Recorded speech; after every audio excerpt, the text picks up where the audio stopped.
Au terminus de Chicoutimi, ils sont une minorité à porter un masque. Est-ce que vous allez le porter? Nous, oui, on va le porter parce que ça va être obligatoire. Depuis le début de la pandémie, la STS a noté qu'une petite proportion de passagers a un couvre-visage, même si elle en a donné 800. C'est environ 10 à 20 d'utilisation, malgré qu'on ait incité fortement les gens à le porter. C'est bien qu'il l'oblige, parce qu'il y a beaucoup de monde encore, puis de personnes âgées qu'on voit, là, puis ils n'ont pas de masque du tout.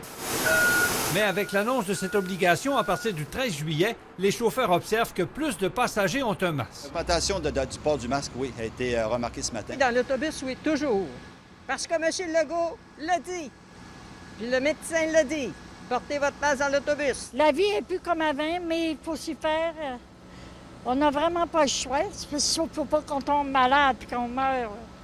On est mieux de se protéger. C'est un petit geste, c'est pas dur à faire, puis t'as moins de chances de propager ou d'attraper le virus avec ça. Une très bonne idée pour redonner confiance aux utilisateurs. La STS estime que cette mesure aidera lors de la prochaine rentrée scolaire. La clientèle aura pris l'habitude d'utiliser les masques pour être prêt si jamais il y a une deuxième vague.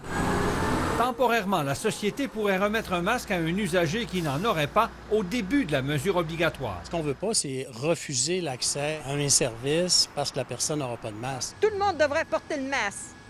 Partout. Pourquoi? Parce que c'est dangereux. Ça devrait limiter justement le risque de contamination. Et protéger les autres en même temps. C'est sûr, là, j'en ai pas, mais ça me dérange pas d'être obligé d'en porter un. Le délai de 2 semaines permettra à la STS de se préparer. Elle pourra ainsi mettre en application les directives de la santé publique. Jean-François Tremblay, TVA Nouvelles, Saguenay.